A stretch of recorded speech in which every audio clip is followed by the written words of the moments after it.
Okay, children. Now I will just discuss about how provincial administration was managed by the Roman Empire. Okay, we all know that Roman Empire was a huge territory, large territory, and during first, second, and third centuries, it was especially during the first and second century rather, it was the largest among all others, right? So, how was it possible to manage this huge territory by one person, one ruler? Okay, this is all possible. This was all possible rather because of the participations by the elite people, especially the educated middle class people from the different provinces. Okay, so Roman Empire, I already told you in my previous class only, that was divided into a number of provinces. Among those provinces, a number of provinces were the cities or urban centers. Okay, and especially the middle class people of these urban centers, educated middle class people of these urban centers have collaborated with the Roman Emperor and Roman administrative agencies to administer the territory. Okay, I told you already in my previous class that first and second centuries there were number of independent kingdoms, not independent rather, number of kingdoms ruled by the regional authority, but they were they were under the control of Roman Empire. Okay, they were dependent on the Roman Empire, and these dependent territories were gradually brought under the direct control of Roman Empire. We have already discussed about that. So there were a type of administrative systems already prevailed in those provinces, and initially those administrative machineries were under the control of the senate, senatorial class, nobles. Okay, but Roman emperors gradually tried to replace those aristocratic nobles with the middle class, educated middle class from the provincial areas. Especially, some of the very important urban centers.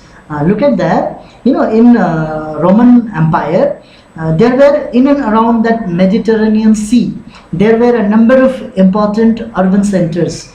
Some of the biggest urban centers among all were like Carthage, Alexandria, Antioch, etc. And these urban centers were actually the bedrock of the provincial administration in Roman Empire. Okay, यहाँ क्या होता है? It was through the cities that government was able to tax the provincial countryside, which generated much of the wealth of the empire. Now, it is not that entire territories were cities, but say in one province there are suppose 25 villages. Among 25 villages, and other than these 25 villages, there may be one or two important cities also. Okay, so those villages were under the control of that cities, or in other way you can say is that the educated middle class people of those cities used to help the Roman administrator to collect the taxes and all from those villages and to do the administrative activities there. Okay, so you can consider that those cities are actually responsible for the maintenance of the administrative activities in Roman Empire. Continue with that. What this means is that the local upper classes actively collaborated with the Roman state in administrating their own territories and raising taxes from them. In fact, one of the most interesting aspects of Roman political history is the dramatic shift in power between Italy and the provinces. Throughout the second and third centuries, it was the provincial upper classes who supplied most of the cadres and cadres that governed the provinces and commanded the army. They came to form a new elite of administrators and military commanders who became much more powerful than the senatorial class because they had the backing of the empires. We know, before Roman Empire was created, or before that Principate was created by Augustus, There was Senate was responsible for the administration, and the entry to the Senate was very much limited to the people of Rome first, and then it was extended to the people, especially aristocratic people of Italy.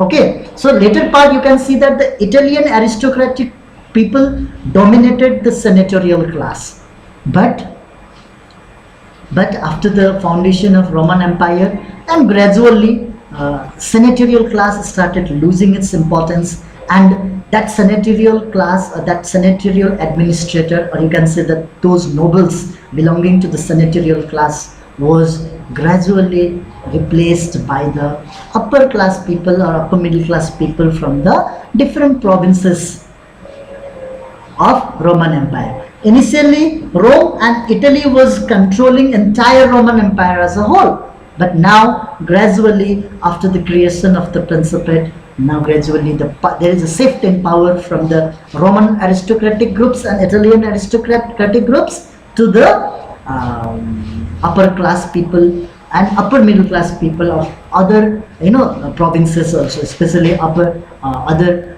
provincial cities and all, Roman cities and all also. Okay, now why they grew into importance is that now these people have the backing from the emperors. Emperors started preferring the upper classes and upper middle class people, educated people from other provinces of Roman Empire apart from the Italy.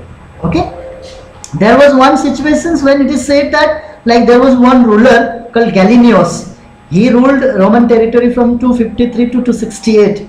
He consolidated the rise. Gallienus actually was against this power enjoyed by the senatorial class, and that is why, in order to keep this senatorial class away from the political powers, what he did is that he actually did not allow the members of the senatorial class to control over the army. He did not allow the member of that aristocratic senatorial class to join army only, because we will discuss about this later on, because the upper class people, aristocratic class people, only used to have access to the high post, whether it is in administration or it is in army. Okay, and if a member of senatorial class will join army, means he will, by default, he will get the highest post and higher post in the in army, and army will remain under their control. Okay, so to avoid these situations, Gallienus ne kya kiya?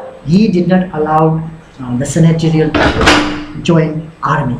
Okay, so that is how he tried to give importance to the local elite group, local upper class and upper middle class people, and with the help of these upper middle class people, especially from the cities and towns, Roman Empire was administered. Okay, entire villages and all, or entire territories of different provinces are being administered with the help of elite people of the provinces, especially those people who belongs to the cities in the Roman Empire. Okay, so this is how they manage the administrative affairs. We'll discuss in detail about administration and all later on in some other part of the chapter. Thank you.